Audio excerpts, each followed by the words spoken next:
when recently divorced nurse practitioner and single mother Maria Rodriguez purchased a foreclosed 1950s colonial house in suburban Phoenix for $67,000, using her entire divorce settlement and maxing out credit cards to finally escape her abusive ex-husband and provide a safe haven for her teenage son Diego. She never imagined that clearing out decades of hoarded belongings from the basement would uncover a sophisticated Cold War-era communication center, attract the immediate attention of Homeland Security's National Security Division, reveal her property's connection to a classified Soviet sleeper cell operation from the 1960s, link her home to an underground network of safe houses spanning across the American Southwest, connect her to descendants of deep-cover intelligence operatives who disappeared without a trace, discover that her own late father had been involved in counterintelligence operations she knew nothing about, and transform her from an overworked healthcare worker fleeing domestic violence into the reluctant guardian of state secrets that could still threaten national security 60 years after the Cold War supposedly ended. Before we jump back in, tell us where you're tuning in from, and if this story touches you, make sure you're subscribed, because tomorrow I've saved something extra special for you. The divorce papers had been finalized on a Tuesday morning in March, and by Thursday afternoon, Maria Rodriguez was sitting in her beat-up Honda Civic outside a real estate office in Tempe, Arizona, clutching a cashier's check that represented everything she had left in the world. 42 years old, with dark circles under her eyes that no amount of concealer could hide, she looked like what she was, a woman who had spent the last 3 years working double shifts at Phoenix General Hospital while secretly saving every possible dollar to escape a marriage that had become a prison. The real estate agent, a perky blonde named Jennifer who couldn't have been older than 25, spread out listings across her desk with practiced enthusiasm. Most of the properties were either too expensive or located in neighborhoods where Maria's nursing salary would leave them house poor within months. But then Jennifer hesitated before pulling out a final folder. "Now, this one is a bit unusual," she said, sliding a photo across the desk. "It's been on the market for almost 2 years. The previous owner was an elderly woman who lived there for 50 years before going into assisted living. Her family is motivated to sell quickly, but there are some complications." The house in the photograph looked tired but structurally sound, a modest 2-story colonial with faded yellow siding and an overgrown front yard. What caught Maria's attention wasn't the exterior, but the price. $67,000 for a 3-bedroom house in a decent neighborhood. In Phoenix's inflated housing market, it seemed impossible. "What kind of complications?" Maria asked, though she suspected she already knew. In her experience, houses this cheap usually came with problems that cost more to fix than the savings were worth. Jennifer pulled out a thick disclosure document. "Well, the previous owner, Mrs. Eleanor Hartman, was what you might call a collector. She lived alone for the last 20 years after her husband died, and apparently never threw anything away. The house is, well, it's quite full. The family has cleared out the main living areas, but the basement is still packed floor to ceiling. They're selling as is, with the understanding that the buyer will handle the remaining clean-up."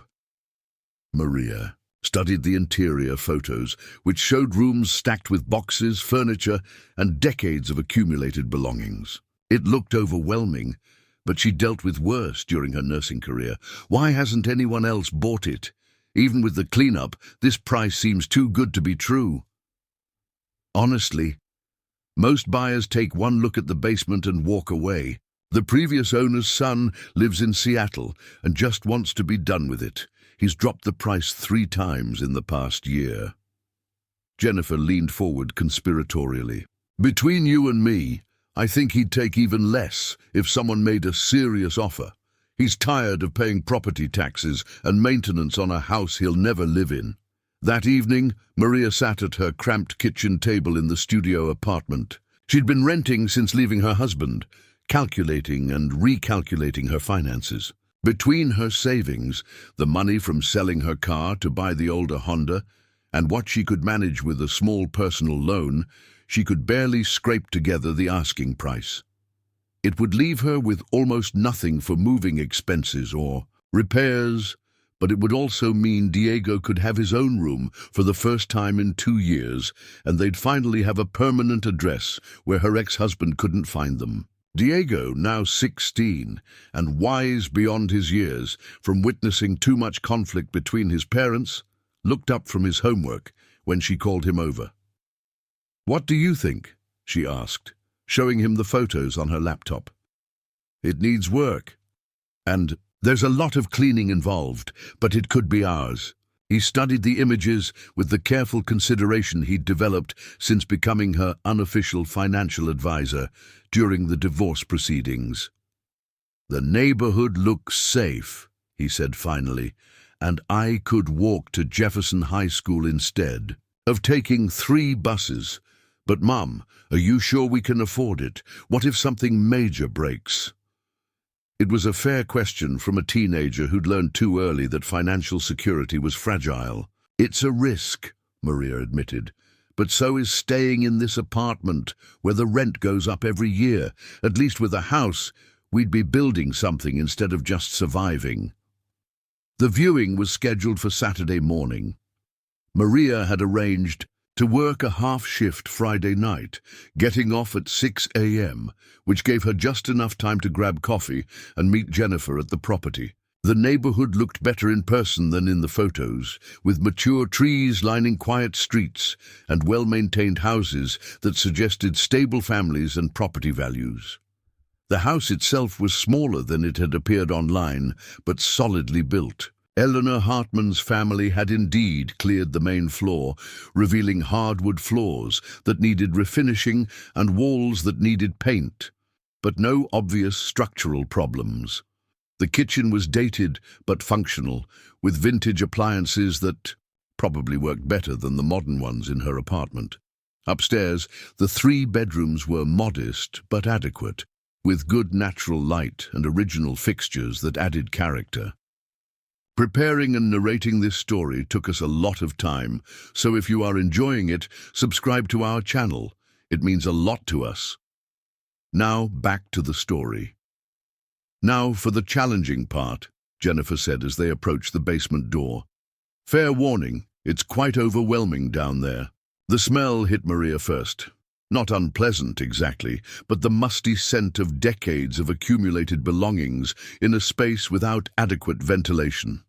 As they descended the wooden stairs, her flashlight beam revealed what looked like an archaeological dig site of American consumer culture. Boxes labeled in careful handwriting were stacked to the ceiling, interspersed with furniture covered in sheets, appliances from various decades, and what appeared to be complete sets of dishes and glassware, still in their original packaging. Mrs. Hartman apparently never threw away anything that might someday be useful, Jennifer explained, navigating carefully between towers of boxes. According to her son, she grew up during the Depression and couldn't bear to waste anything. After her husband died, it seems like she just kept accumulating things, but never had the energy to organize or dispose of them. Maria worked her way deeper into the basement, noting that despite the overwhelming quantity of belongings, everything appeared to be carefully stored and labeled. This wasn't the chaotic hoarding she'd seen in some homes during her nursing visits, but rather the methodical preservation efforts of someone who saw value in everything. The basement was actually quite large, running the full length of the house with decent ceiling height and what appeared to be a separate entrance through bulkhead doors. "Has anyone gone through any of this systematically?"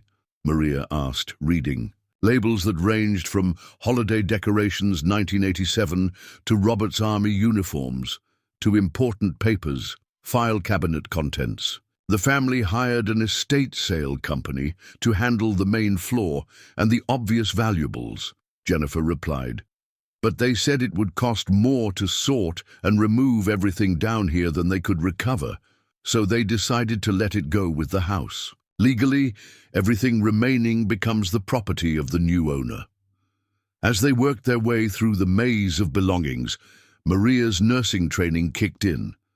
She found herself automatically organizing the space in her mind, identifying clear pathways for removal and disposal, estimating the time and effort required for systematic clearing. It was daunting but not impossible, especially if she approached it methodically over several months. "What do you think?" Jennifer asked. As they emerged back into daylight, "I know it's a lot to take on."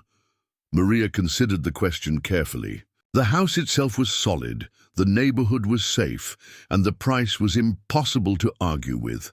The basement cleanup would be massive, but it was also an opportunity. If Eleanor Hartman had been as methodical as the labeling suggested, there might be valuable items hidden among the accumulation that could offset some of the renovation costs. "I'd like to make an offer," she said finally, "but not the full asking price. If they're motivated to sell and want to avoid dealing with the basement themselves, maybe we can negotiate something that works for everyone." The negotiation took 3 days of back-and-forth phone calls between Jennifer and the seller's agent in Seattle. Eleanor's son, David Hartman, was indeed eager to close the deal quickly. He'd been maintaining the property for 2 years while working a demanding job in tech, and the constant stress of managing a property across multiple states was wearing on him. When Maria offered $62,000 with a quick 30-day closing and a commitment to handle all remaining belongings responsibly, he accepted immediately. "He seemed relieved more than anything," Jennifer reported, after confirming the acceptance. "He mentioned that his mother would have wanted the house to go to a family who would appreciate it, rather than to investors who might gut it for a flip." The closing process moved quickly, aided by David's eagerness to finalize the sale and Maria's pre-approval for a small mortgage to cover the difference between her available cash and the purchase price. By the end of April, she was standing in the kitchen of her own house, holding keys that represented not just property ownership, but genuine independence for the first time in her adult life. Diego's reaction to moving day was a mixture of excitement and teenage pragmatism. "It's bigger than our apartment," he acknowledged, exploring the upstairs bedrooms. "And way quieter. But Mom, that basement is going to take forever to clear out." "That's why we're going to be smart about it," Maria replied, already formulating a plan. "We'll start with one corner and work systematically. Anything obviously valuable, we'll research before deciding whether to keep, sell, or donate. Everything else gets sorted into keep, donate, or dispose. We'll make it a summer project." The first week in the house was dedicated to making the main living areas functional. Maria's nursing shifts at Phoenix General continued on their regular schedule, but her commute had actually improved with the move. Diego enrolled at Jefferson High School for the final month of his sophomore year, quickly adapting to the shorter walk and the novelty of having his own bedroom for the first time since the divorce. It was during the second weekend that Maria finally tackled the first section of the basement cleanup. She'd purchased heavy-duty work gloves, a collection of storage bins, and a label maker, approaching the project with the same methodical efficiency she used for patient care. Starting with the area closest to the stairs, she began working through boxes of what Eleanor's careful labeling identified as kitchen items, extra sets. The contents were exactly as advertised: multiple complete sets of dishes, glassware, and serving pieces, all carefully wrapped and stored. Some pieces were clearly valuable, particularly a set of vintage Pyrex bowls and what appeared to be genuine crystal stemware. Maria photographed everything systematically, planning to research values online before deciding on disposition. As she worked deeper into the basement, a clearer picture emerged of Eleanor and Robert Hartman's life together. The carefully preserved belongings told the story of a methodical couple who had lived through times when saving everything made sense. Robert's military uniforms from what appeared to be World War II and Korea were preserved in garment bags. With mothballs, Eleanor's wedding dress from 1952 was wrapped in tissue paper and stored in a cedar chest. Photo albums documented decades of holidays, vacations, and family gatherings. But it was while moving a particularly heavy box labeled Robert's Office, Technical Manuals, that Maria noticed something unusual. The box had shifted during lifting, revealing a section of the basement wall that didn't match the rest of the foundation. Where the other walls were standard concrete block construction typical of 1950s building, this section appeared to be faced with a different material that had been painted to match. Setting down the box, Maria examined the wall more carefully. The discrepancy was subtle but unmistakable once noticed. The paint color matched perfectly, but the texture underneath was different, smoother and more uniform than the rough concrete. Blocks used elsewhere. Running her hand along the edge, she could feel a slight depression that suggested this section might not be original construction. Diego, who had been helping sort through boxes of books upstairs, came down to check on her progress. "Finding anything interesting?" he asked, then noticed her focused attention on the wall. "What's wrong?" "Probably nothing," Maria replied, though her nursing training had taught her to pay attention when something didn't look quite right. "This section of wall just seems different from the rest. Could be a repair from years ago, or maybe they finished this area differently for some reason." "Should we ask the previous owners about it?" Diego suggested practically. "I'm not sure it's worth bothering them," Maria said, though she made a mental note to mention it if she needed to contact David Hartman about anything else. "It's probably just one of those quirks that old houses develop over time." As they continued working through Eleanor's systematically preserved belongings, Maria found herself increasingly impressed by the woman's organizational skills and attention to detail. Every box was properly labeled, contents were carefully protected, and there was a logic to the storage system that became more apparent as they progressed. Eleanor Hartman had clearly been someone who planned ahead and took care of her possessions. It was while moving boxes away from the unusual wall section that Diego made the discovery that would change everything. He had been tasked with relocating several boxes of Christmas decorations to create more working space when he called out from behind a stack of furniture. "Mum, you need to see this. There's something weird back here." Maria worked her way through the narrow passage between accumulated belongings to find Diego standing next to what was clearly an electrical panel, but not the main panel for the house, which she knew was located near the stairs. This panel was smaller, older, and mounted on the section of wall that had already caught her attention. "That's definitely not standard," she said, examining the panel more closely. Unlike the main electrical box, which had modern circuit breakers and clear labeling, this panel contained older-style switches and what appeared to be indicators or gauges rather than standard electrical controls. Most unusually, there was a small metal plate mounted next to the panel with numbers and letters that didn't correspond to any electrical codes she recognized. "Maybe it's for some kind of workshop equipment," Diego suggested. "Mr. Hartman was in the military. Maybe he had a hobby that required special electrical setup." It was a reasonable explanation, but something about the panel's placement and design continued to bother Maria. The location was odd, mounted on what she was increasingly certain was not original construction. The components looked older than the 1950s era when the house was built, yet they appeared to be in remarkably good condition for their apparent age. As they continued clearing the area around the panel, more anomalies became apparent. The floor in this section was slightly different from the rest of the basement, with what appeared to be a sealed concrete pour that didn't match the original foundation work. There were also small holes drilled through the ceiling joists above. The panel, carefully sealed, but clearly indicating that wiring or other connections had once run to the upper floors. "I think we should research this before we do anything else," Maria decided.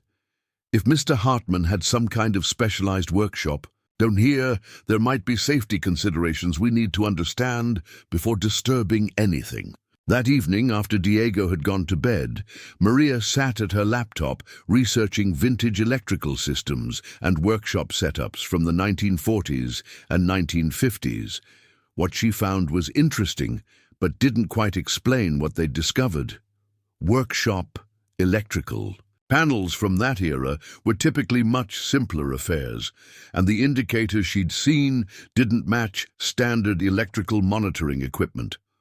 On impulse, she decided to call David Hartman in Seattle. She'd been meaning to thank him for the smooth closing process anyway, and perhaps he could provide some insight into his father's hobbies or workshop activities. "Ms. Rodriguez." David's voice was warm when he answered her call. "How are you? Settling into the house? I hope the basement cleanup isn't too overwhelming." "Actually, that's partly why I'm calling," Maria replied. "Your mother's organization system is incredible. I've never seen belongings preserved so carefully and methodically. But I did want to ask you about something we found down there." "Oh, no," David said, his tone shifting to concern. "Please tell me it's not structural damage or water issues. The inspector didn't find anything, but that basement was so full it was hard to do a comprehensive assessment." "Nothing like that," Maria assured him quickly. "It's actually about what appears to be some kind of electrical panel or workshop equipment. It's not connected to the main house electrical system, and it looks older than the house itself. I was wondering if you knew anything about your father's hobbies, or whether he had a workshop setup down there." There was a long pause before David responded, and when he did, his voice had taken on a different quality. "Can you describe this panel in more detail? Where exactly is it located?" Maria described the location, the appearance of the switches and indicators, and the unusual metal plate with numbers and letters. As she spoke, she could hear David's breathing change, as if he was becoming increasingly tense. "Ms. Rodriguez," he said finally, "I think you should stop working in that area of the basement until I can get back to you. Let me make some phone calls and research this. My father never mentioned any workshop equipment, and what you're describing doesn't sound like anything a civilian would typically have." "What do you mean?" Maria asked, though something in his tone was making her increasingly uneasy. "My father served in military intelligence during World War II and Korea," David explained slowly. "After the war, he worked for various government contractors, but he never talked about the specifics of his work. My mother always said it was classified, and we never pressed for details. What you're describing sounds like it might be related to that period of his life." After ending the call with David, Maria found herself unable to concentrate on anything else. She kept thinking about the careful way Eleanor had preserved and labeled everything else in the basement, yet this electrical panel had been hidden behind accumulated belongings rather than properly documented.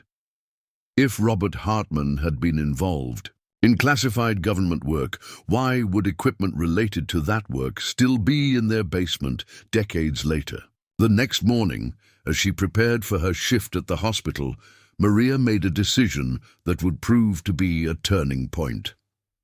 Instead of waiting for David to research his father's background, she would do some investigating of her own.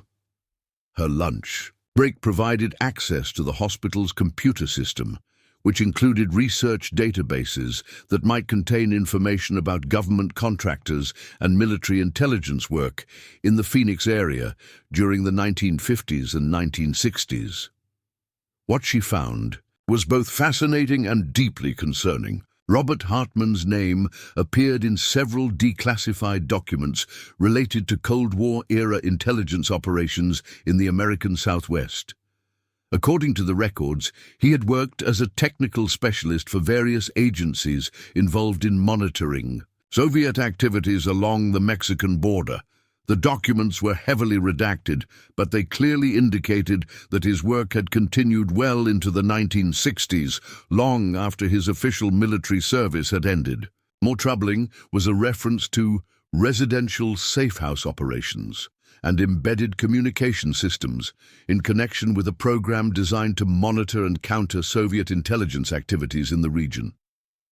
If the electrical panel in her basement was connected to this work, it might represent something far more significant than abandoned workshop equipment. That evening, as Maria and Diego worked on clearing another section of the basement, she couldn't shake the feeling that they were walking around something potentially dangerous, or at least politically sensitive. When David finally called back, 2 days later, his information confirmed her growing concerns. "I've been in touch with some people who knew my father's work," David said, his voice tight with stress.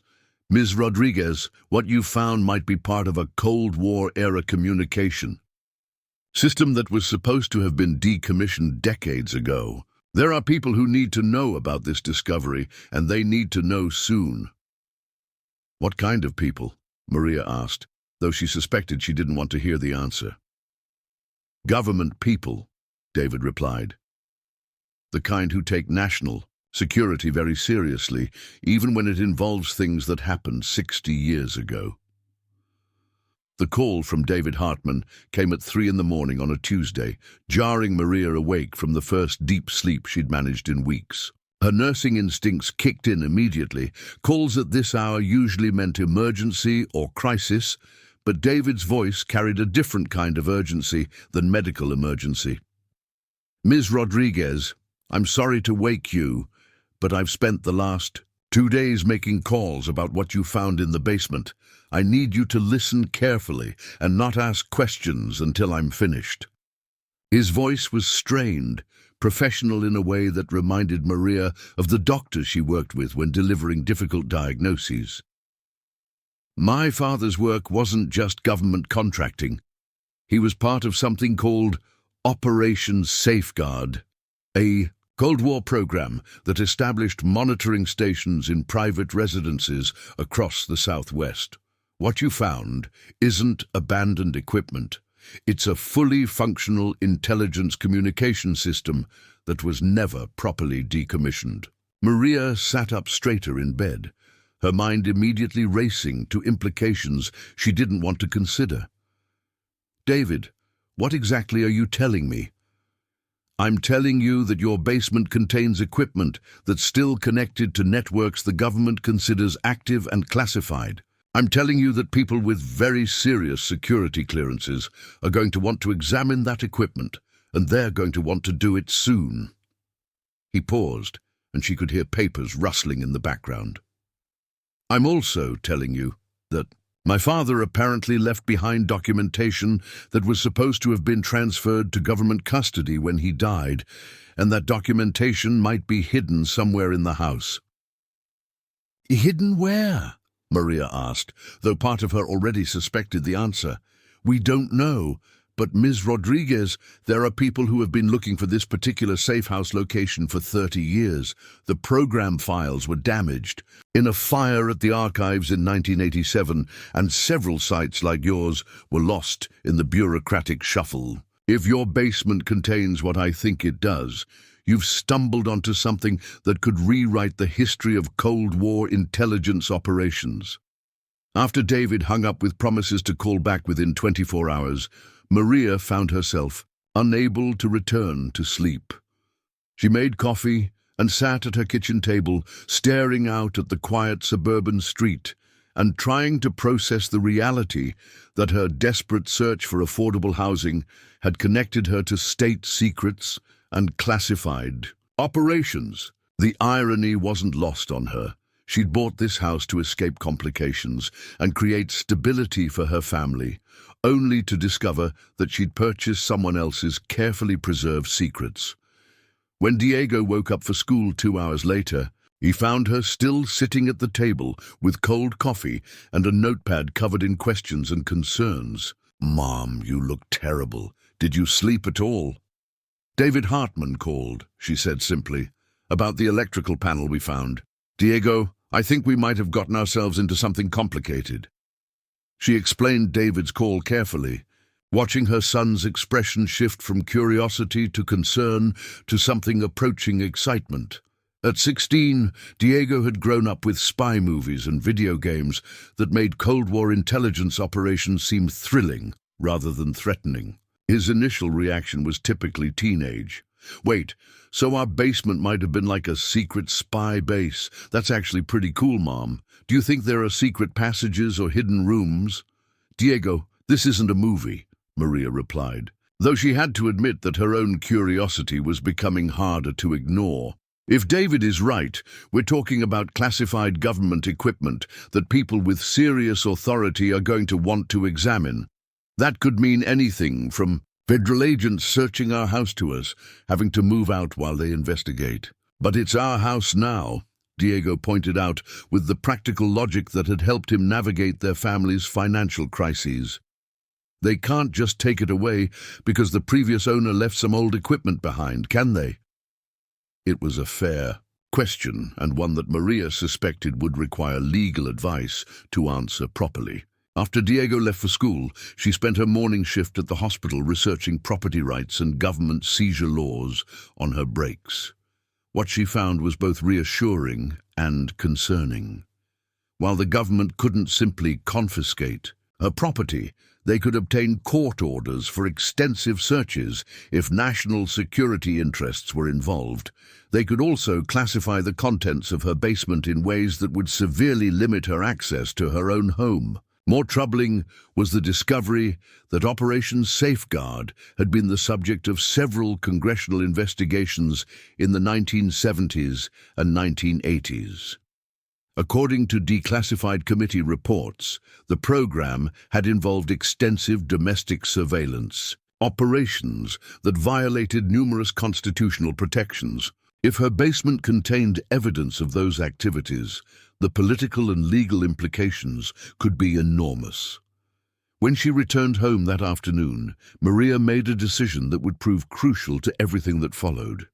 Instead of waiting for David's next call or for government agents to potentially appear at her door, she would conduct her own careful investigation of what Robert Hartman had left behind. If there were hidden documents or additional equipment in the house, she wanted to know about them before anyone else did.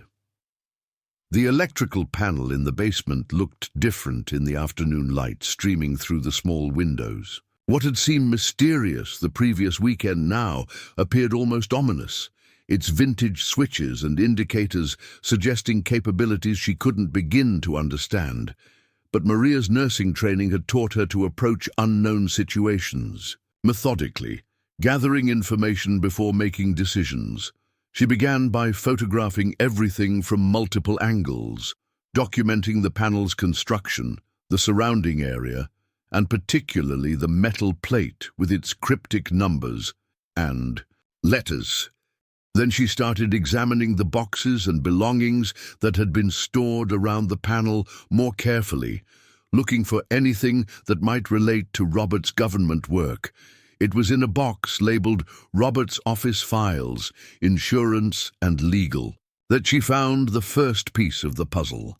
Buried beneath decades of tax returns and property documents was a manila envelope marked Safeguard Documentation, Authorized Personnel Only. The envelope contained what appeared to be technical manuals, wiring diagrams, and operating procedures for something called Residential Monitoring Station RMS 47.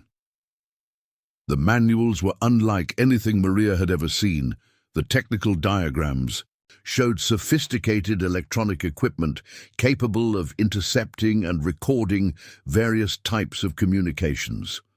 The operating procedures detailed protocols for monitoring radio frequencies, telephone conversations, and even early computer transmissions. Most disturbing were the sections dealing with subject identification and tracking and intelligence product distribution to regional centers.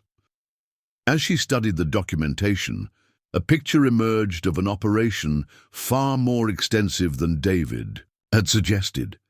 RMS-47 wasn't just a communication system, it was a comprehensive surveillance station capable of monitoring the activities of anyone within a significant radius of the house. According to the manuals, stations like this one had been installed in carefully selected residential properties across the southwest, operated by civilian contractors who maintained their cover as ordinary citizens while conducting intelligence operations. The implications were staggering. If the equipment in her basement was still functional, it meant that Robert and Eleanor Hartman had spent decades living above an active government surveillance station. It meant that their quiet, suburban neighborhood had been under systematic monitoring for activities that might indicate Soviet infiltration or other security threats. Most significantly, it meant that the equipment might still contain recordings and data from those operations. Maria was so absorbed in studying the manuals that she didn't notice Diego's return from school until he called down from the top of the basement stairs. "Mum, there's a car parked outside that's been there for about an hour. Government plates." Looking up from the technical documentation, Maria felt her heart rate accelerate. She'd hoped to have more time to understand the situation before official interest escalated, but apparently David's inquiries had triggered faster action than expected.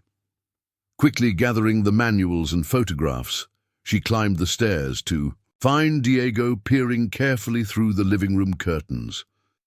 "Two people," he reported quietly. "Man and woman, both in business attire. They haven't gotten out of the car, but they're definitely watching the house." Maria joined him at the window, noting the unmarked sedan with government license plates and the professional demeanor of its occupants. "Diego, I want you to go upstairs to your room and stay there until I tell you otherwise. Take your phone and your homework. If anything strange happens, you call 911 first, and then call your Uncle Roberto." "Mom, I'm not leaving you alone with government agents," Diego protested with the protective instinct he'd developed during their escape from his father's abuse. "What if they try to search the house or take you somewhere?" "They can't do anything without proper warrants," Maria replied, with more confidence than she felt. "And I have rights as a property owner. But Diego, if this situation involves classified information, the less you know about it, the safer you'll be. Please just go upstairs and let me handle this." The doorbell rang before their conversation could continue, its ordinary suburban chime sounding almost surreal given the circumstances. Maria took a deep breath, checked that the basement door was closed, and went to answer it. The woman on her front porch appeared to be in her early 40s, with short dark hair and the kind of controlled expression that suggested extensive training in remaining unreadable. Her companion was older, perhaps 50, with graying hair, and the bearing of someone accustomed to authority. Both displayed credentials, identifying them as agents of the Department of Homeland Security. "Ms. Rodriguez, I'm Agent Sarah Chen, and this is Agent Michael Torres," the woman said, her tone professional but not threatening. "We'd like to speak with you about some historical features that may have been discovered in your recently purchased property." "Historical features?" Maria replied carefully, though she suspected the euphemism wasn't meant to deceive anyone. "What kind of historical features would interest Homeland Security?" "May we come in?" Agent Torres asked already, scanning the visible portions of her house with the automatic assessment of someone trained in security evaluation. This conversation would be better conducted privately. Maria considered her options. She could refuse entry without a warrant, but that would likely escalate the situation and potentially bring more official attention. She could cooperate fully and hope that transparency would work in her favor, but that would mean revealing the documentation she'd discovered before she fully understood its implications. Or she could cooperate partially, acknowledging what was already known while protecting what might still be secret. "Of course," she said, stepping aside to let them enter. "Can I offer you coffee? And may I ask how you learned about my property?" "Coffee would be appreciated," Agent Chen replied, settling into the living room with the practiced ease of someone comfortable in unfamiliar environments. As for how we learned about your discovery, certain types of historical artifacts trigger automatic notifications when they're reported through official channels. Mr. David Hartman contacted his father's former colleagues seeking information about equipment found in your basement. Agent Torres remained standing, his attention divided between the conversation and a systematic visual assessment of the house's layout and features. Ms. Rodriguez, we understand you recently purchased this property and were conducting cleanup operations in the basement when you discovered what appears to be vintage electronic equipment. Is that correct? Yes, Maria confirmed, bringing coffee from the kitchen while trying to read their intentions and approach. I found what looks like an old electrical panel that doesn't seem to be connected to the house's main electrical system. David Hartman suggested it might be related to his father's work with government contractors during the Cold War. That's essentially correct, Agent Chen confirmed. Robert Hartman worked as a civilian contractor, supporting various intelligence operations from the 1950s through the 1970s. What you've discovered appears to be equipment from a program called Operation Safeguard, which established monitoring capabilities in residential locations throughout the Southwest. Agent Torres moved to the window, his attention apparently focused on the street outside, but Maria suspected he was also listening carefully to her responses. Ms. Rodriguez, what we need to determine is whether this equipment remains functional and whether it contains any data or materials that might still be classified. This isn't about taking your property or disrupting your life unnecessarily, but we do need to understand what we're dealing with. I appreciate that, Maria replied, though she noticed that neither agent had mentioned the documentation she'd discovered or asked whether she'd found anything beyond the electrical panel itself. What would this assessment involve? Initially, a technical inspection of the equipment to determine its current status and capabilities, Agent Chen explained. If necessary, we might need to bring in specialists to safely evaluate any stored data or recordings. Depending on what we find, there could be additional steps, but we'd work with you to minimize disruption to your family. The conversation was interrupted by the sound of Diego's footsteps on the stairs, followed by his voice calling down, "Mom, should I start dinner, or are you going to be busy for a while?" Agent Torres looked toward the stairway with renewed attention. "You have children living here?" "One son, Diego. He's 16, Maria replied, suddenly realizing that Diego's presence might complicate whatever assessment the agents were planning. "Is that going to be a problem?"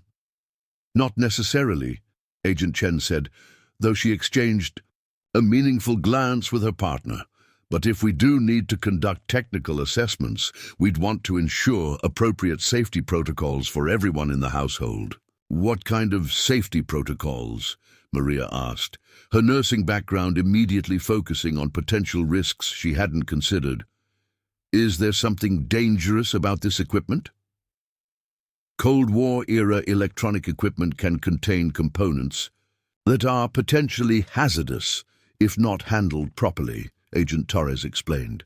Additionally, if the equipment has been monitoring radio frequencies for decades, there could be stored data that includes recordings of private conversations or other sensitive information. We'd want to ensure that any assessment is conducted with appropriate legal and privacy protections.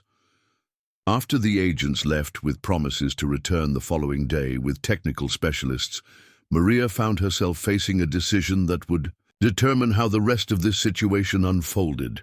She could continue cooperating fully, trusting that government agencies would respect her property rights and handle any discoveries appropriately. Or she could take steps to protect her own interests by learning more about what Robert Hartman had left behind before allowing others to control the investigation. Diego joined her in the kitchen as she prepared dinner, his expression serious, beyond his years. "Mom, I heard most of that conversation. Are we in trouble? I don't think so, Maria replied, though she was far from certain. But Diego, this situation is more complicated than I initially realized. The equipment in our basement might contain information that the government considers sensitive, even after all these years. What are we going to do? Maria looked at her son, remembering how his strength and maturity had helped them survive the divorce and escape from his father's abuse. They'd faced seemingly impossible challenges before and found ways to protect their family and build something better. This situation, whatever its ultimate implications, was another test of their resilience and determination. "We're going to be smart about it," she said finally. "We're going to learn everything we can about what we've found, understand our rights as property owners, and make sure that whatever happens, it happens on our terms rather than someone else's." That evening, after Diego had gone to bed, Maria returned to the basement with the technical manuals and a new sense of purpose. If government agents were returning tomorrow to assess Robert Hartman's equipment, she wanted to understand exactly what they would be assessing. More importantly, she wanted to know whether there were other secrets hidden in the house that hadn't yet been discovered. The technical documentation revealed capabilities that seemed almost science-fictional for equipment installed in the 1950s. RMS-47 could monitor multiple radio frequencies simultaneously, record telephone conversations from a significant radius, and even detect and analyze early computer transmissions. According to the manuals, the system had been designed to operate continuously for decades, with minimal maintenance, powered by connections to the house's electrical system that had been disguised as ordinary household wiring. But it was a handwritten note tucked into the back of one manual that provided the most significant revelation. In Robert Hartman's careful script, dated 1987, was a message that changed everything. Emergency protocols activated. Primary data archives transferred to secure storage. Location documentation sealed in agreed location pending authorized retrieval. EH has been briefed on emergency procedures, but not on storage locations. System to remain dormant until proper authorization received. The note suggested that Robert had taken steps to protect sensitive information as the Cold War ended, and Operation Safeguard was officially terminated. More significantly, it indicated that Eleanor had known about the basement equipment, but not about wherever the most sensitive materials had been hidden. If Robert had followed standard intelligence protocols, that secure storage location was probably somewhere else in the house, waiting to be discovered by someone with the right knowledge and authorization. As Maria sat in her basement, surrounded by decades of carefully preserved belongings and evidence of a secret life that the Hartmans had maintained for over 30 years, she realized that her search for simple housing stability had connected her to something far more significant. The government agents returning tomorrow wouldn't just be assessing old equipment. They'd be looking for intelligence archives that could reveal decades of domestic surveillance activities. But they would be looking in a house that now belonged to a single mother who had already proven she could fight for her family's security and independence. Whatever secrets Robert Hartman had left behind, whatever complications the government assessment might bring, Maria was determined that the outcome would serve her family's interests rather than simply accommodating official convenience. The exhausted nurse, who had purchased a foreclosed house to escape domestic violence, was about to become the guardian of state secrets that could rewrite Cold War history. And this time, unlike her marriage or her financial struggles, she would be negotiating from a position of ownership rather than desperation. The technical specialists arrived at 7:30 the next morning in a convoy that transformed Maria's quiet suburban street into something resembling a crime scene investigation. 3 unmarked vans, 2 sedans, and what appeared to be a mobile. Command unit lined the street, while neighbors peered from windows and gathered in small groups on sidewalks, their morning routines disrupted by the sudden federal presence. Agent Chen knocked on Maria's door precisely at 8, accompanied by a man in his 50s who introduced himself as Dr. James Reacher, a specialist in Cold War-era surveillance technology. Behind them, teams of technicians were already unloading sophisticated equipment that looked far more advanced than anything Maria had imagined would be necessary for assessing vintage electronics. Ms. Rodriguez, I want to assure you that we'll make every effort to minimize disruption to your home and routine, Agent Chen said as they gathered in the living room. Dr. Reacher will be conducting the technical assessment, and we've brought our own power sources and equipment to avoid any interference with your household systems. Dr. Reacher, whose academic demeanor contrasted sharply with the federal agent's professional intensity, spread several technical diagrams across Maria's coffee table. What you've discovered is quite remarkable from a historical perspective, he explained, his enthusiasm barely contained. RMS-47 represents some of the most advanced surveillance technology of its era. If it's remained functional, it could provide unprecedented insights into Cold War intelligence operations. And if it contains recorded data, Maria asked, remembering the technical manual's references to continuous monitoring capabilities. That's where things become complicated, Agent Torres interjected, joining the conversation from his position monitoring the street. Any recordings would likely include private conversations from your neighbors over several decades. There are significant privacy and legal issues to consider, even with material this old.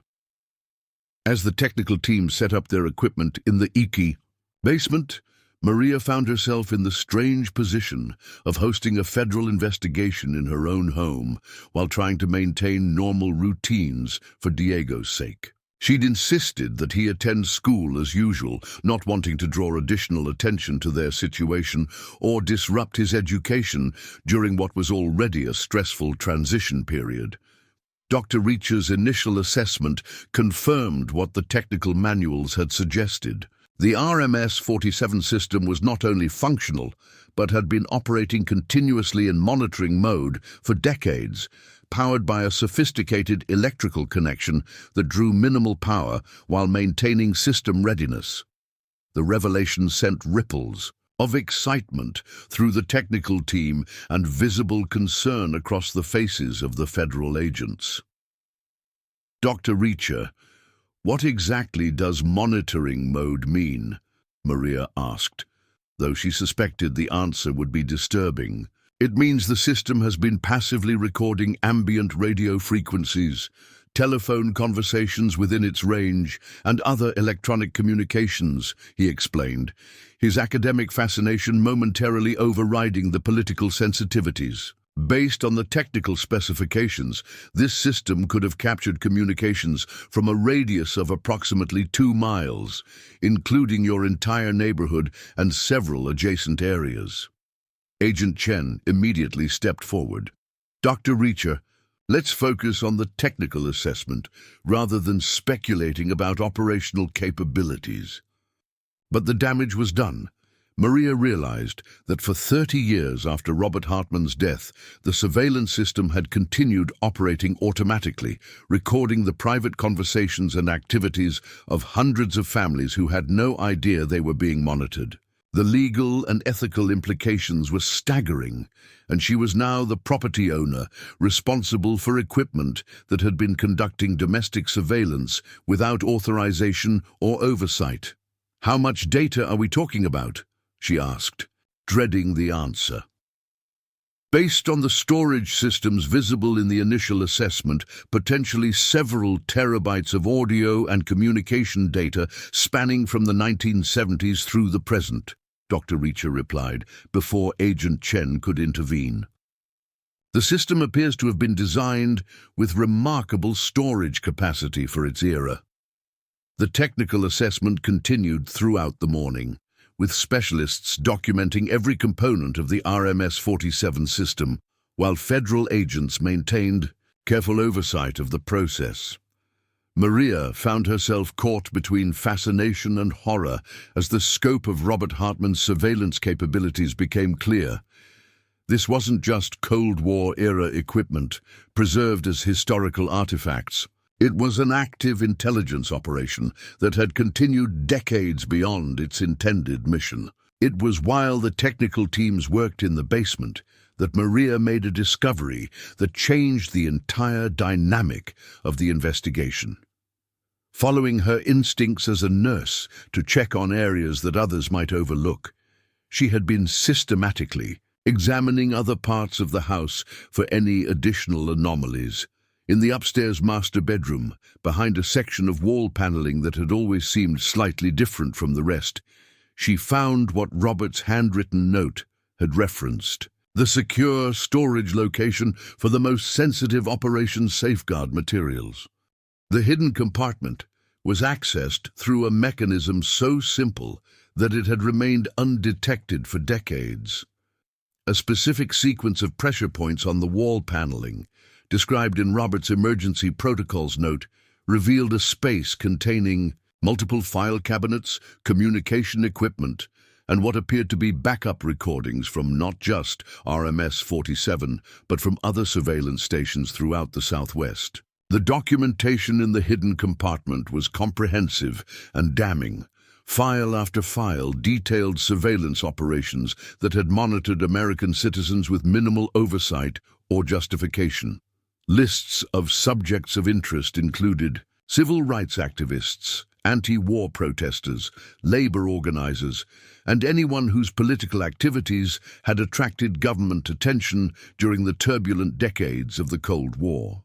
But it was a personal file labeled Rodriguez Maria Elena that stopped her cold. The file, dated just 3 months earlier, contained detailed information about her divorce proceedings, her purchase of the house, her employment at Phoenix General Hospital, and even Diego's school records and academic performance. Someone had been investigating her thoroughly before she'd ever discovered the basement equipment. The implications hit her like a physical blow. The coincidence of finding this particular house, the unusual eagerness of David Hartman to sell. Quickly, even the specific timing of her discovery, none of it had been accidental. Someone had been orchestrating events to ensure that the right person would purchase the house and discover the surveillance equipment. Someone who could be controlled or managed more easily than a random buyer. Maria's hand shook as she photographed the contents of the hidden compartment with her phone, her nursing training helping her maintain focus despite the emotional impact of realizing she'd been manipulated. The file on her family contained assessments of her character, her political views, her financial vulnerabilities, and her psychological profile compiled from sources she couldn't begin to identify. But there was something else in the file that transformed her fear into determination. A notation in the margin, written in handwriting she didn't recognize, stated, "Subject demonstrates exceptional resilience and protective instincts regarding family security. Ideal candidate for controlled discovery scenario. Recommend proceeding with acquisition facilitation." They had targeted her specifically because they believed she could be controlled. Someone had orchestrated her purchase of this house because they thought a single mother fleeing domestic violence would be grateful enough and intimidated enough to cooperate with whatever they wanted. They had fundamentally misunderstood who they were dealing with. The sound of footsteps on the stairs interrupted her discovery. Agent Chen appeared in the bedroom doorway, her expression shifting from routine monitoring to sharp attention as she noticed the open wall compartment and the files spread across the floor. "Ms. Rodriguez, what have you found?" Agent Chen asked, her tone carefully neutral but her body language indicating heightened alertness. "Evidence that this entire situation has been orchestrated," Maria replied, her voice steady despite the anger building inside her. "Evidence that someone has been investigating my family for months, manipulating events to ensure I would purchase this specific house and discover this specific equipment." Agent Chen moved closer, her eyes scanning the visible files and documentation. Ms. Rodriguez, I need you to step away from those materials. If they contain classified information, unauthorized access could create serious legal complications for you. Legal complications? Maria stood, facing the federal agent, with the same determination that had carried her through medical school as a single mother and enabled her to escape an abusive marriage. Agent Chen, someone manipulated me into buying this house. Someone has been surveilling my family without authorization. Someone has been conducting domestic intelligence operations for decades without oversight. And you're worried about legal complications for me? I understand your concern, but no, I don't think you do understand, Maria interrupted, her voice gaining strength from righteous anger. I bought this house to provide stability and safety for my son after escaping domestic violence. I used every dollar I had and went into debt to create a secure home for my family. Now I discover that not only have we been living above active surveillance equipment, but that our entire situation was orchestrated by people who thought they could control me. Agent Torres appeared in the doorway, drawn by the escalating tension. What's the situation here? The situation is that your operation has been exposed, Maria replied, turning to face both agents. The situation is that I found documentation proving that my family has been targeted and manipulated. The situation is that I'm not the cooperative victim you apparently expected. Dr. Reach's voice called up from the basement, interrupting the confrontation. Agent Chen, you need to see this immediately. We found something in the primary data storage that changes everything. The discovery in the basement was as shocking as what Maria had found upstairs, but in a different way. Dr. Reach's analysis of the RMS-47 data storage had revealed that the system had been compromised years earlier. Someone had been accessing the surveillance recordings remotely, downloading massive amounts of data without authorization from any known government agency. The access logs show regular downloads beginning in 2018, Dr. Reacher explained, his academic excitement replaced by obvious concern.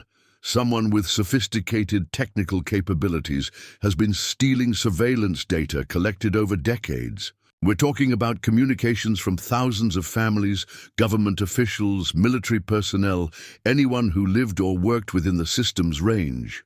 Agent Chen's professional composure finally cracked.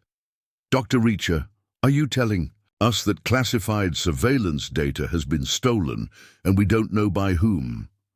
That's exactly what I'm telling you, he confirmed. Whoever gained access has been systematically downloading historical recordings and real-time monitoring data. Based on the volume of transfers, they've probably acquired communications from the entire operational period of this station. The technical revelation combined with Maria's discovery of the orchestrated nature of her house purchase created a crisis that extended far beyond a simple historical assessment. The RMS-47 station hadn't just been an abandoned Cold War relic. It had been an active intelligence asset that someone had been exploiting for years, while government agencies remained unaware of its continued operation. Agent Torres immediately began making urgent phone calls, while Agent Chen tried to manage the crisis of realizing that their routine assessment had uncovered evidence of a major security breach. Meanwhile, Maria found herself in possession of documentation that proved her family had been targeted as part of a larger operation that someone had been running independently of official government oversight. But it was Diego's unexpected return from school that provided the key insight that would ultimately resolve the crisis. He arrived home to find federal agents in crisis mode, technical specialists documenting evidence of data theft, and his mother holding files that contained detailed surveillance records of their family. "Mom, why is there a file with our names on it?" he asked, reading over her shoulder with the quick comprehension that had helped him excel academically despite their family's challenges. Because someone has been watching us for months, planning this whole situation, Maria replied, her protective instincts focusing on ensuring Diego understood the gravity of their situation without becoming frightened. Diego studied the file contents with the analytical thinking that had made him her trusted advisor during their financial and legal challenges. But, Mom, look at the dates on these surveillance reports. They all stopped 3 weeks ago, right after we moved in and found the basement equipment. His observation sent a chill through the room. The surveillance of their family had ended precisely when they discovered the RMS 47 system, suggesting that someone had been monitoring their activities until the moment when federal agents became involved. Whoever had been stealing data from the surveillance station had been using their family's situation as cover for their own operations. "Agent Chen," Maria said, her voice carrying new authority born from understanding the full scope of what had been done to her family. "I think it's time we discussed what my cooperation with your investigation is going to cost." "Ms. Rodriguez, I'm not sure I understand what you mean. I mean that my family has been manipulated, surveilled, and used as unwitting cover for what appears to be a major intelligence operation. I mean that someone orchestrated our purchase of this house because they thought we would be controllable. Victims, I mean that my cooperation with your investigation is no longer a courtesy. It's a negotiation between equal parties." The transformation in the room's dynamics was immediate and unmistakable. Federal agents who had arrived expecting to manage a routine historical assessment now found themselves dealing with a security crisis that involved stolen classified data, unauthorized surveillance operations, and a property owner who understood exactly how much leverage her situation provided. "What are you proposing?" Agent Chen asked carefully. "I'm proposing that we work together to identify who has been stealing surveillance data and using my family as cover," Maria replied. "I'm proposing that you provide my family with full protection and compensation for the disruption to our lives. And I'm proposing that when this investigation is complete, my property rights are fully restored with no ongoing government restrictions or monitoring." "That's a significant request," Agent Torres noted, returning from his urgent phone calls. "It's a reasonable request from someone who has discovered that her government has been surveilling her family without authorization, and that unknown parties have been using her as a pawn in an intelligence operation," Maria corrected. "Agent Torres, 3 days ago I was a single mother trying to provide stable housing for my son. Today, I'm apparently the key to uncovering a major security breach. That transformation didn't happen by accident, and my cooperation isn't going to be taken for granted." The negotiation that followed established Maria as an equal partner in the investigation rather than simply a cooperative citizen. Her possession of the hidden documentation, combined with her legal ownership of property containing compromised surveillance equipment, gave her leverage that the federal agents couldn't ignore.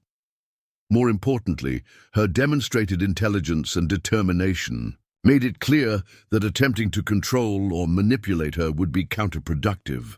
Over the following hours, as technical specialists continued documenting the scope of the data theft and federal agents coordinated with other agencies to track the source of the unauthorized access, Maria found herself in the unexpected position of helping direct an investigation into her own situation. Her nursing background's emphasis on systematic analysis and attention to detail proved invaluable in identifying patterns and connections that others had missed. It was Diego who provided the breakthrough that would ultimately solve the case. While adults focused on technical analysis and bureaucratic coordination, he had been systematically researching the property's history and David Hartman's background. His investigation revealed that David Hartman's tech company in Seattle specialized in data recovery and digital forensics, exactly the kind of expertise that would be required to remotely access vintage surveillance equipment. "Mom, I think David Hartman has been playing a much bigger role in this than anyone realized," Diego announced, presenting his research to the assembled federal agents with the confidence of someone who had learned to contribute meaningfully to adult problem-solving. His company has contracts with several government agencies for recovering data from obsolete systems.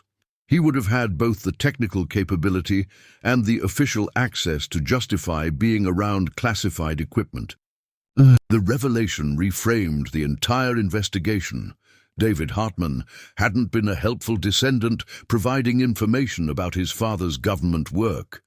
He had been a sophisticated operator, using his legitimate business and family connections to steal decades of surveillance data. His eagerness to sell the house to Maria hadn't been motivated by simple convenience, but by the need to create a cover story for the discovery of equipment he had been secretly exploiting. As federal agents shifted their focus to tracking David Hartman and recovering the stolen surveillance data, Maria found herself reflecting on how completely her life had been transformed by what had begun as a desperate search for affordable housing. The scared, exhausted single mother who had purchased a foreclosed house to escape domestic violence had become a key figure in exposing a major intelligence breach and protecting the privacy rights of thousands of families. But more significantly, she had discovered reserves of strength and capability that she hadn't known she possessed. The crisis had forced her to negotiate with federal agents as an equal, protect her family's interests against sophisticated manipulation, and contribute meaningfully to solving a complex investigation.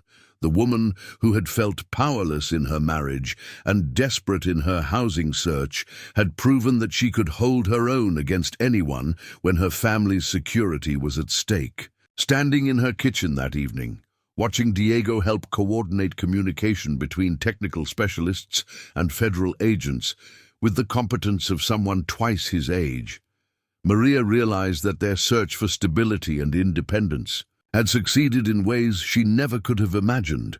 They had found not just a home, but proof that they could face any challenge and emerge stronger.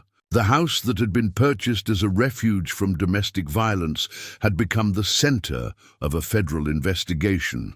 But it had also become something more important, evidence that ordinary people could refuse to be victims, could demand accountability from powerful institutions, and could transform crisis into opportunity through determination and intelligence. Whatever resolution the investigation ultimately produced, Maria knew that she and Diego had already won the most important victory, the knowledge that they could face anything together and prevail. The breakthrough in the David Hartman investigation came at 4 a.m, when federal agents conducting surveillance at Seattle-Tacoma International Airport intercepted him attempting to board a flight to Singapore with multiple encrypted hard drives and falsified identification documents. The arrest vindicated Diego's research and confirmed that the entire situation had been orchestrated by someone with both technical expertise and intimate knowledge of his father's classified work. Agent Chen called Maria personally to deliver the news, her voice carrying a mixture of professional satisfaction and genuine respect that hadn't been present in their earlier interactions. "Ms. Rodriguez, we've recovered the stolen surveillance data and documented evidence of David Hartman's operation spanning the past 6 years. Your son's research was instrumental in identifying the connection. This case couldn't have been solved without your family's cooperation and insight. But it was the follow-up information that truly validated Maria's decision to demand equal partnership rather than simply offering cooperative compliance. The investigation had revealed that David Hartman had been selling surveillance data to multiple foreign intelligence services, compromising not just historical recordings, but real-time monitoring information that had endangered active government operations and private citizens' security. The scope of the breach was far more extensive than anyone had initially realized. "Agent Chen, what does this mean for my family's situation?" Maria asked, thinking primarily about Diego's education and their need to establish normal routines. "After weeks of federal investigation, it means you've helped expose one of the most significant intelligence breaches in recent decades," Agent Chen replied. "It also means that your property will be cleared of all government restrictions, and your family will receive substantial compensation for the disruption to your lives and your contribution to national security." The compensation discussion that followed exceeded anything Maria had imagined possible when she'd first negotiated for equal treatment in the investigation. The federal government, eager to avoid public scrutiny of an operation that had involved decades of unauthorized domestic surveillance, offered a settlement that would eliminate her mortgage, fund Diego's college education, and provide long-term financial security for their family. But more meaningful than the financial resolution was the transformation in how federal agencies approached their situation. Instead of being treated as fortunate civilians who had stumbled onto something important, Maria and Diego were now recognized as partners who had contributed expertise and insight that professional investigators had missed. The respect was genuine, earned through their demonstrated competence and refusal to be intimidated or controlled. Dr. Reacher, whose technical assessment had evolved into a comprehensive historical documentation project, approached Maria with a proposal that would extend their involvement beyond the immediate crisis. "Ms. Rodriguez, the RMS 47 station represents an unprecedented opportunity to understand Cold War-era surveillance operations. The equipment is being donated to the Smithsonian Institution for Historical Preservation, but the site itself could become a significant educational resource." "What exactly are you proposing?" Maria asked, though Diego's immediate interest in the conversation suggested he had already guessed the direction. "A Cold War Intelligence History Center," Dr. Reacher explained enthusiastically.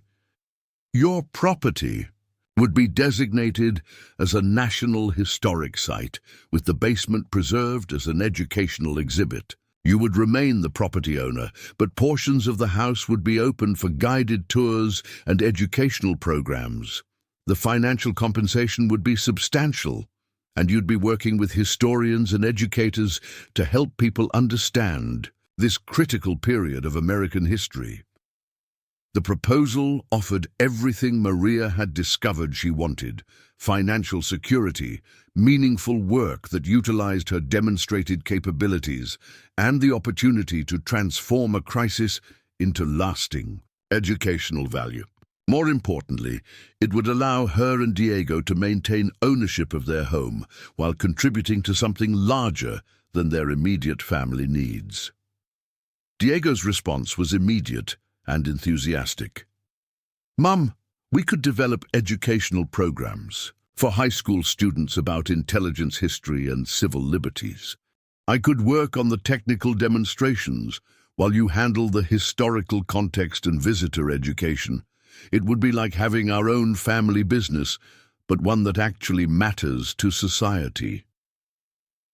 The transformation from desperate housing search to National Historic Site curator represented a journey that Maria could never have imagined when she first called about the foreclosed property listing. But as she considered the proposal, she realized that every step of the process had revealed capabilities and interests she hadn't known she possessed. The crisis had forced her to develop skills in negotiation, investigation, historical analysis, and public advocacy that perfectly suited her for the role Dr. Reacher was describing. The establishment of the Cold War Intelligence History Center took 6 months of planning and coordination between multiple federal agencies, historical societies, and educational institutions. During that period, Maria completed specialized training in historical preservation and museum education, while Diego worked with technical specialists to develop interactive demonstrations of surveillance technology and its social implications. The media attention that accompanied the site's official designation brought unexpected opportunities and challenges. News outlets from around the country covered the story of a single mother who had purchased a house to escape domestic violence and ended up exposing a major intelligence breach while helping preserve important historical artifacts. The coverage attracted visitors, donors, and educational partnerships that exceeded all initial projections. But the most meaningful recognition came from the families whose privacy had been protected by Maria's refusal to allow the surveillance data to be exploited further. Letters and emails arrived from neighbors who had lived near the RMS 47 station for decades without knowing their conversations were being recorded, expressing gratitude that someone had fought to ensure the stolen data was recovered and destroyed, rather than continuing to circulate among foreign intelligence services. One letter from an elderly woman who had lived 3 blocks away for 40 years particularly moved Maria.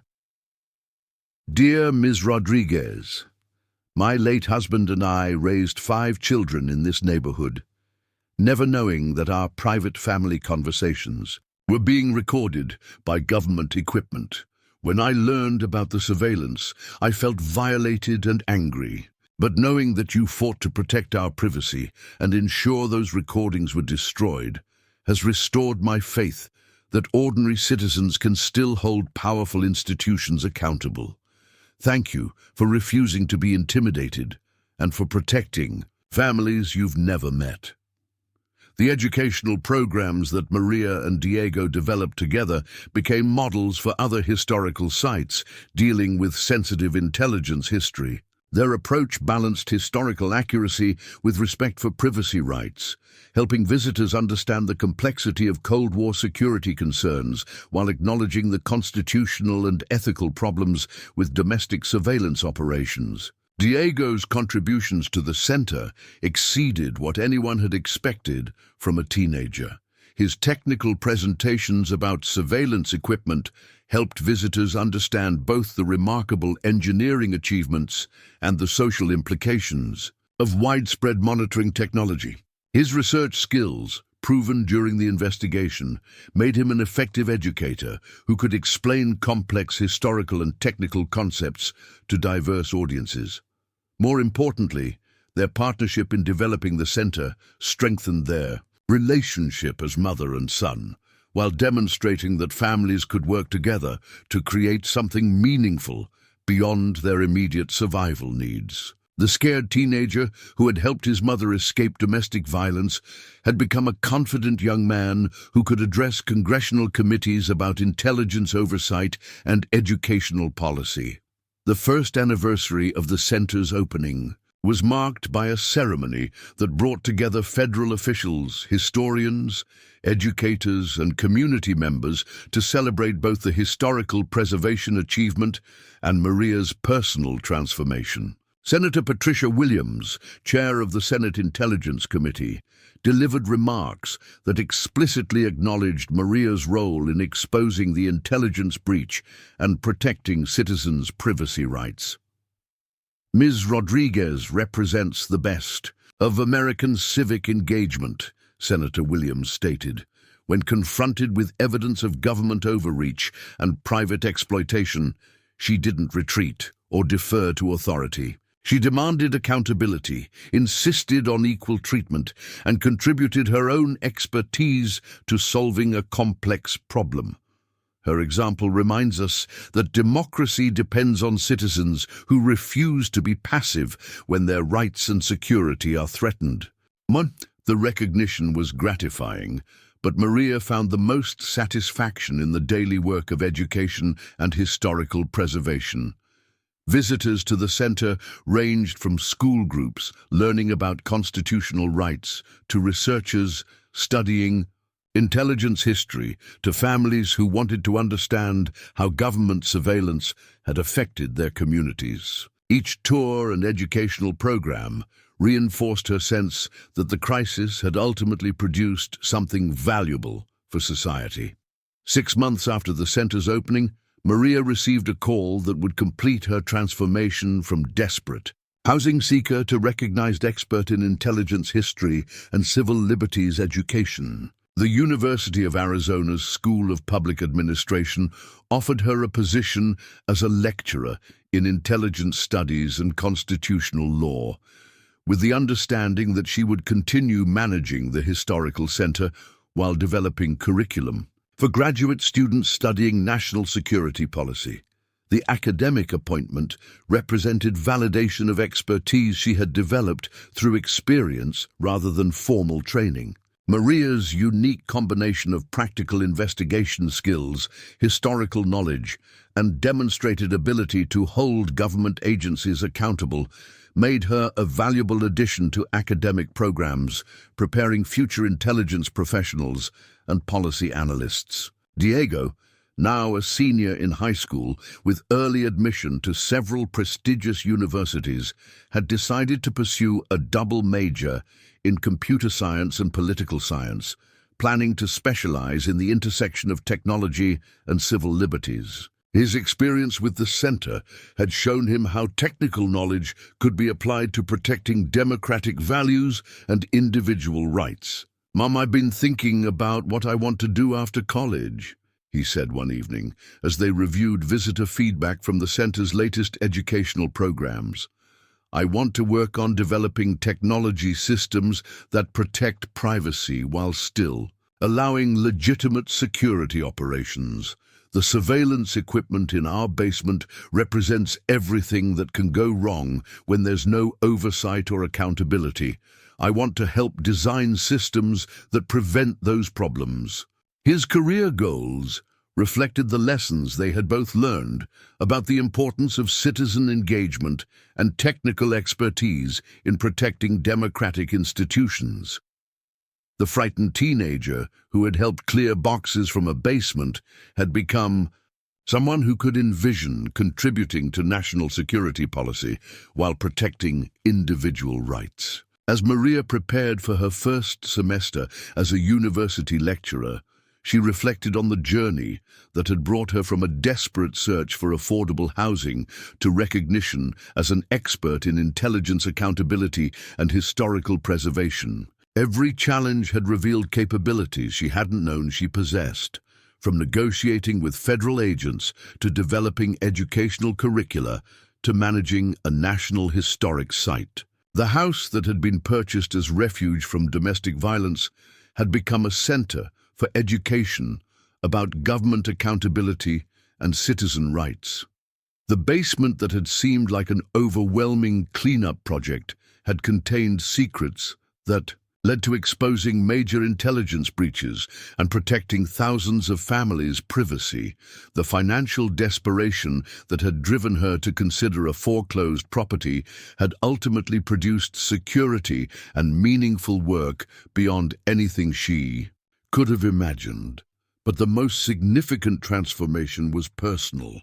The woman who had felt powerless in her marriage and desperate in her housing search had discovered that she could face any challenge with competence and determination. The single mother who had worried about providing stability for her son had, instead, provided him with experiences and opportunities that would shape his entire future. Standing in her kitchen on a quiet Sunday morning, reading applications from students who wanted to intern at the center and reviewing research proposals from historians studying Cold War surveillance operations, Maria realized that their search for basic housing security had evolved into something far more meaningful, a family legacy of refusing to accept powerlessness and finding ways to transform crisis into opportunity. The foreclosed house with the overwhelming basement had become their platform for contributing to historical understanding, democratic accountability, and civil liberties protection. The surveillance equipment that could have been used to exploit their situation had instead become the foundation for educating others about the importance of citizen vigilance and government transparency. Diego, now preparing for college, with scholarships funded by his contributions to the center's educational programs, approached her with the morning newspaper. "Mom, there's an editorial about the center in the Washington Post. They're calling our work a model for how historical sites can address complex intelligence history while respecting privacy rights." The recognition was meaningful, but Maria found equal satisfaction in the quiet daily work of education and historical preservation.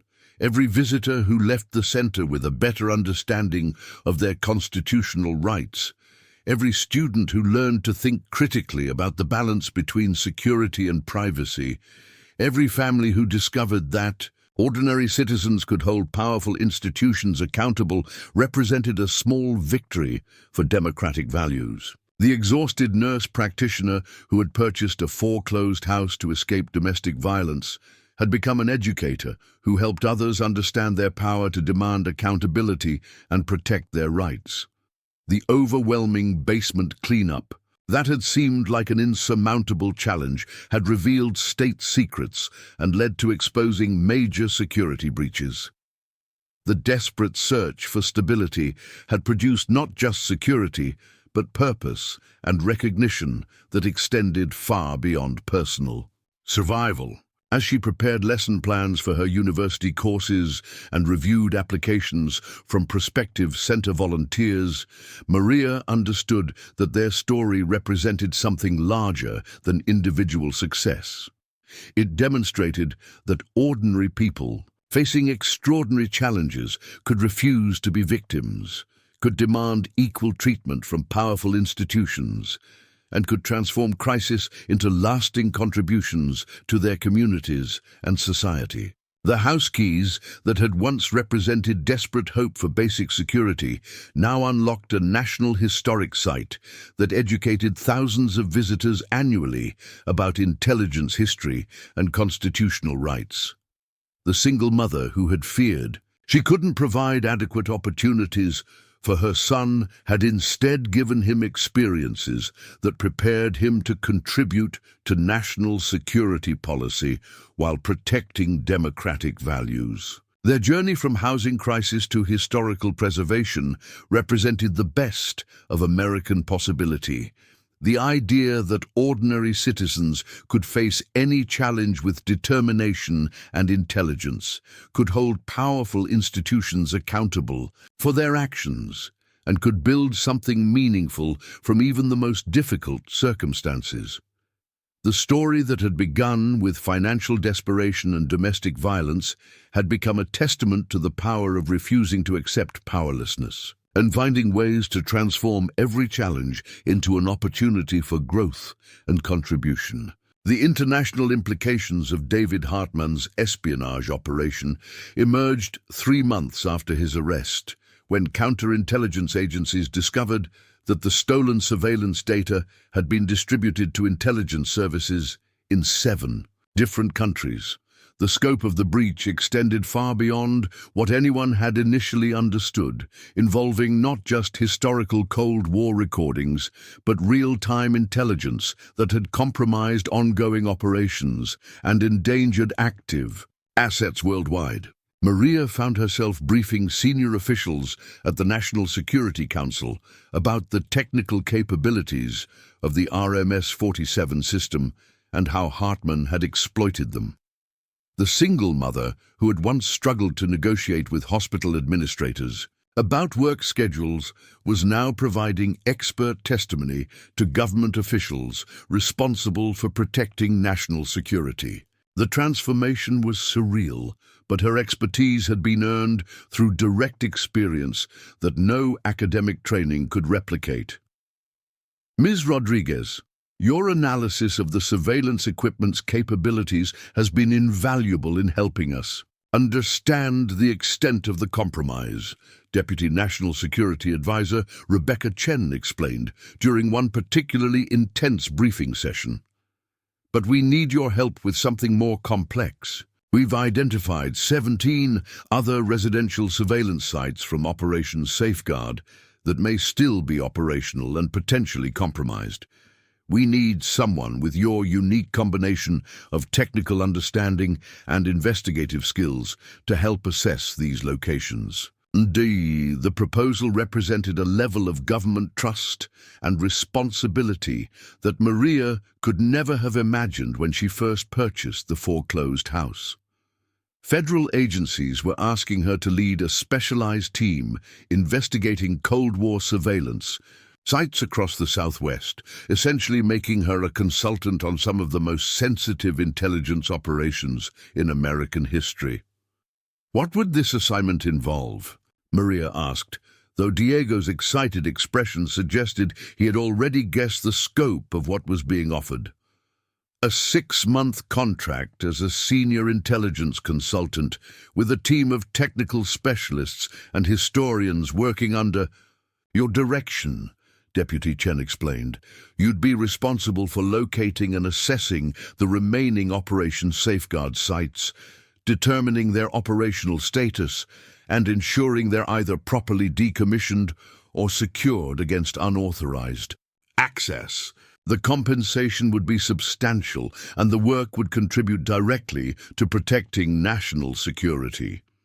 The opportunity offered everything Maria had discovered she wanted: meaningful work that utilized her proven capabilities, financial security beyond anything she had previously imagined, and the chance to contribute to something larger than personal survival.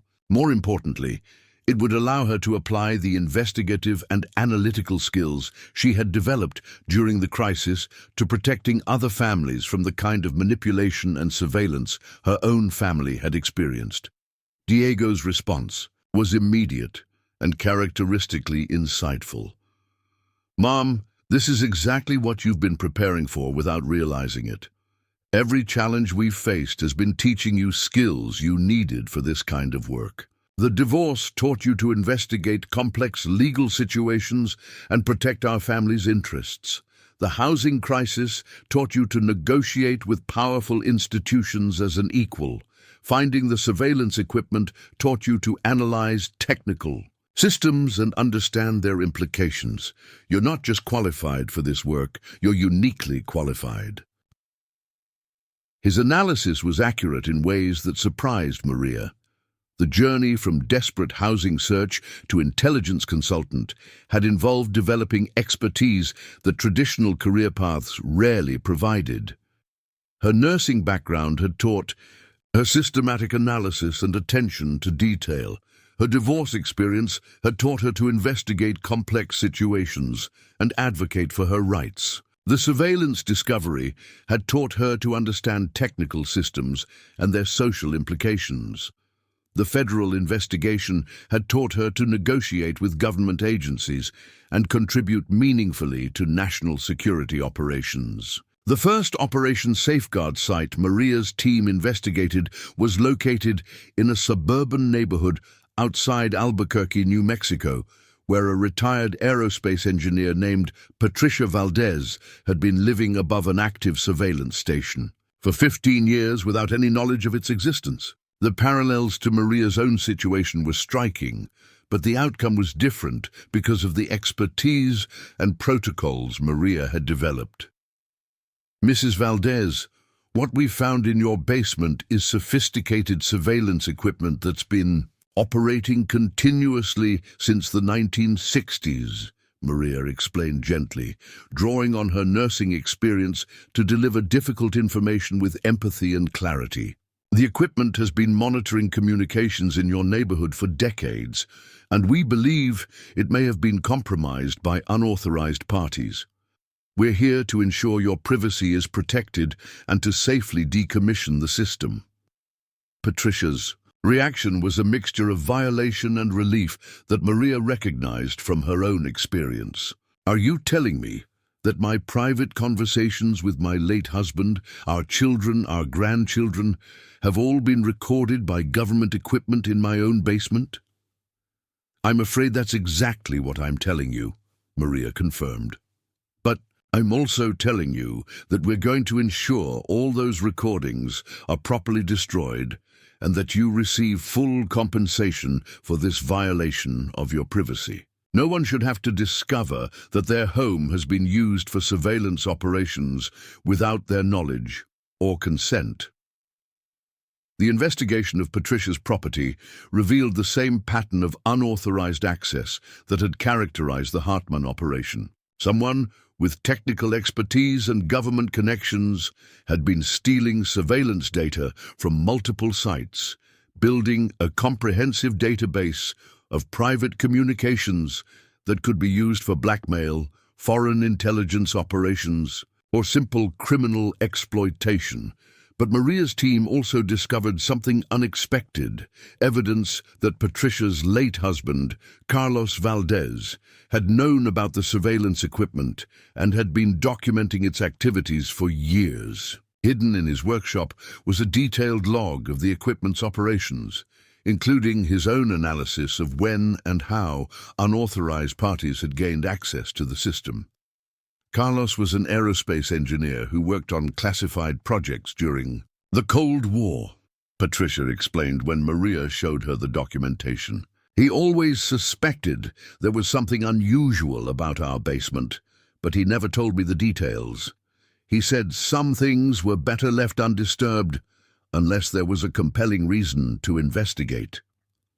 Carlos's documentation provided crucial evidence for tracking the scope of the unauthorized access and identifying patterns that helped Maria's team locate other compromised sites.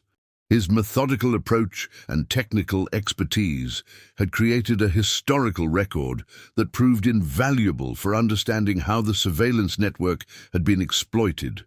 More importantly, his example demonstrated that some Cold War veterans had maintained awareness of the surveillance operations and had been quietly documenting potential security breaches for years. As Maria's team investigated additional sites, they discovered an informal network of former intelligence operatives and military contractors who had been monitoring the abandoned surveillance equipment and tracking unauthorized access.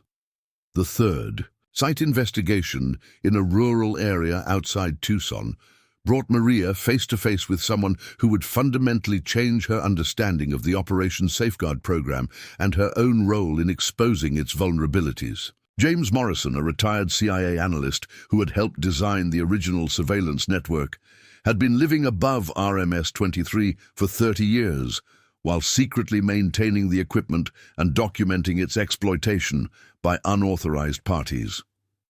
Ms. Rodriguez, I've been following your work since the Phoenix discovery, Morrison said when Maria's team arrived at his property.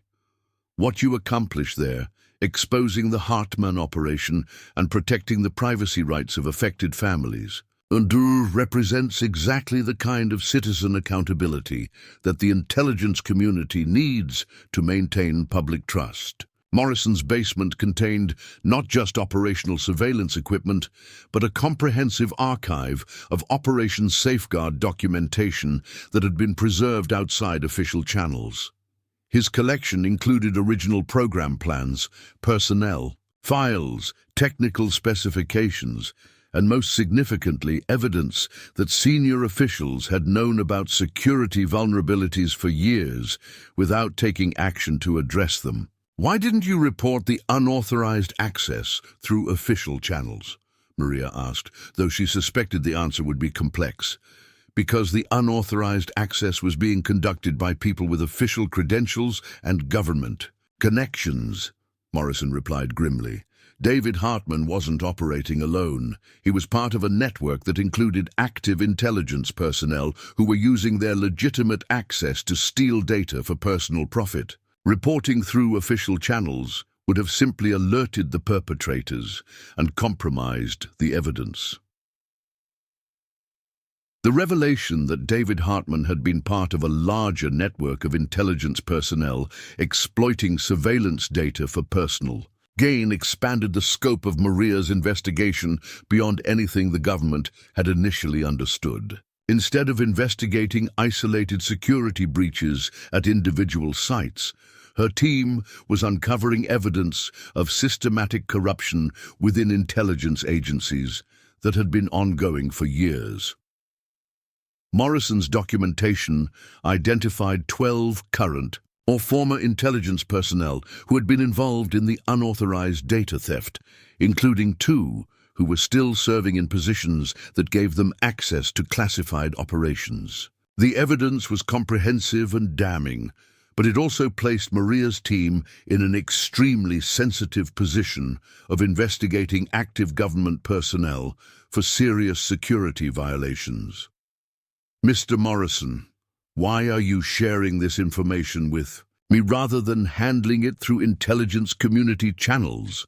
Maria asked, recognizing that his decision represented a significant level of trust in her judgment and discretion. Because you've proven that you can't be intimidated, manipulated, or controlled by people who think their official positions give them authority over ordinary citizens, Morrison replied.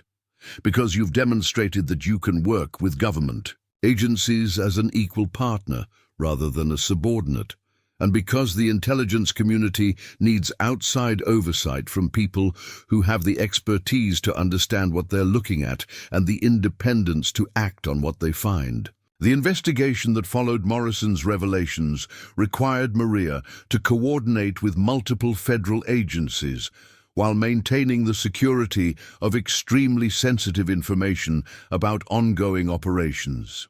Her role evolved from consultant to de facto leader of a joint task force investigating intelligence community corruption, a responsibility that would have seemed impossible when she was struggling to afford rent on a studio apartment. But the work also revealed the broader significance of what had begun as a desperate search for affordable housing. The surveillance equipment in Maria's basement had been the key to exposing not just historical privacy violations, but active security breaches that were endangering ongoing operations and compromising national security.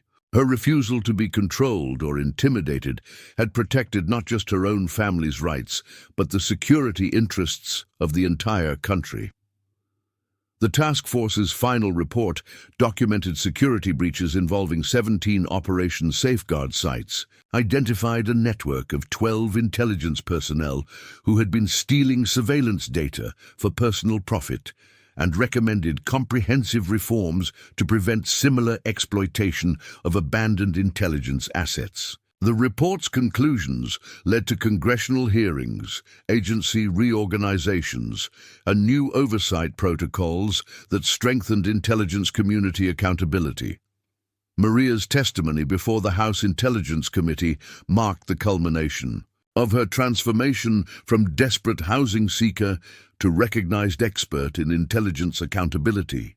Her presentation combined technical analysis of surveillance capabilities with practical recommendations for protecting citizens' rights while maintaining legitimate security operations. Chairman Rodriguez, members of the committee, Maria began, using the formal address that still felt surreal despite months of high-level briefings. The Operation Safeguard investigation demonstrates that ordinary citizens have both the capability and the responsibility to hold intelligence agencies accountable for their actions. The surveillance equipment in my basement was discovered not through official oversight or professional investigation, but through the careful attention of a family trying to make a home. Her testimony emphasized the importance of citizen engagement in protecting democratic institutions and constitutional rights. The investigation had succeeded not because of superior government expertise, but because Maria and Diego had refused to accept official explanations that didn't match the evidence they could see with their own eyes.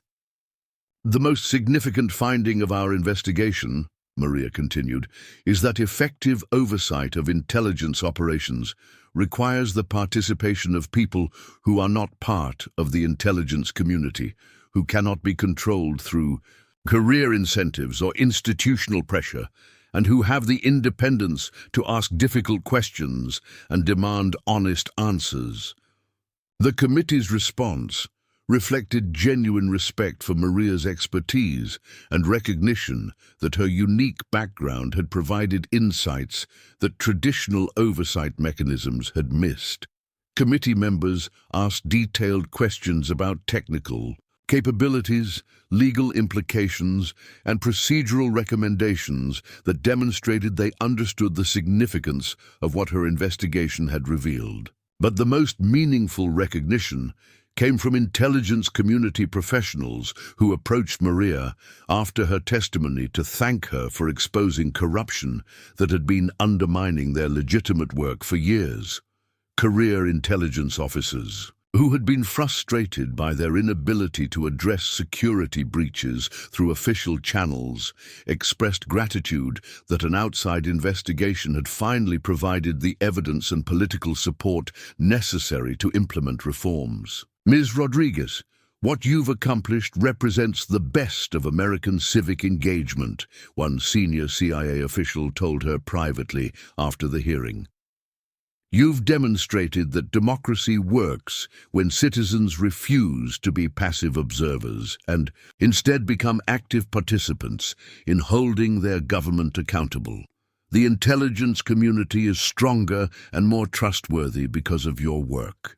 The investigation's conclusion brought offers from universities, think tanks, and government agencies who wanted to hire Maria as a permanent expert in intelligence accountability and democratic oversight. The opportunities represented career possibilities she could never have imagined when she was working double shifts as a nurse practitioner while struggling to afford basic housing. But it was Diego's insight that helped Maria understand which direction would best serve both her family's interests and her commitment to protecting democratic institutions. Mom, all these job offers are impressive, but they would make you part of the same system you've been holding accountable. Your strength comes from being independent, from representing ordinary citizens rather than institutional interests. His analysis led Maria to a decision that surprised many of the officials who had worked with her during the investigation. Instead of accepting any of the government or academic positions, she established an independent non-profit organization dedicated to helping citizens understand and protect their rights when they encounter evidence of government overreach or intelligence community misconduct. The Citizens Intelligence Accountability Project, funded through a combination of the compensation Maria had received for her investigation work and donations from privacy rights organizations, provided resources and support for ordinary people who discovered evidence of unauthorized surveillance or intelligence operations. The organization's work extended far beyond Operation Safeguard sites to address contemporary privacy issues and digital surveillance concerns. Diego, now beginning his freshman year at MIT with a full scholarship funded through his contributions to the Intelligence Accountability Investigation, served as the organization's technical advisor while pursuing his studies in computer science and political science. His experience with Cold War surveillance equipment and modern digital privacy issues made him uniquely qualified to help bridge the gap between technical capabilities and constitutional protections. What we learned from our basement, Diego explained during one of the organization's first public education events, is that technology is only as trustworthy as the people who control it and the oversight systems that monitor its use. Citizens have both the right and the responsibility to understand how surveillance technology affects their lives and to demand accountability from the people who operate it. The organization's work attracted national attention and support from civil liberties groups, academic institutions, and even some government agencies that recognized the value of independent oversight. Maria found herself testifying before Congress, consulting with international human rights organizations, and developing educational programs that help citizens understand their rights and responsibilities in an era of increasing digital surveillance. But the most satisfying aspect of the work was its direct impact on individuals and families who found themselves in situations similar to what Maria and Diego had experienced. The organization's hotline received calls from people who had discovered unusual equipment in properties they had purchased, from families who suspected they were under surveillance, and from government employees who had evidence of agency misconduct but didn't know how to report it safely. Each case reinforced Maria's understanding that democratic institutions depended on ordinary citizens who were willing to ask difficult questions, demand honest answers, and refuse to be intimidated by official authority. The surveillance equipment in her basement had been the catalyst for exposing major security breaches. But the real victory was the demonstration that individuals could hold powerful institutions accountable when they had the courage and determination to demand equal treatment. Standing in her home office 5 years after purchasing the foreclosed house, surrounded by awards from civil liberties organizations and thank-you letters from families whose rights her organization had helped protect, Maria reflected on the journey that had transformed her from a desperate housing seeker into a nationally recognized expert in intelligence accountability and democratic oversight. The house that had been purchased to escape domestic violence had become the headquarters for an organization that protected constitutional rights and held government agencies accountable for their actions. The basement that had seemed like an overwhelming cleanup project had contained the evidence necessary to expose major intelligence community corruption. The financial crisis that had driven her to consider a foreclosed property had ultimately produced both security and meaningful work that contributed to protecting democratic institutions. Most importantly, the experience had demonstrated that ordinary people facing extraordinary challenges could refuse to accept powerlessness, could demand accountability from the most powerful institutions in society, and could transform personal crisis into lasting contributions to their communities and their country. The story that had begun with domestic violence and housing insecurity had become a testament to the power of citizen engagement and the importance of never accepting that ordinary people couldn't make extraordinary differences in protecting the values and institutions that defined American democracy. Up next, you've got 2 more standout stories right on your screen. If this one hit the mark, you won't want to pass these up. Just click and check them out. And don't forget to subscribe and turn on the notification bell so you don't miss any upload from us.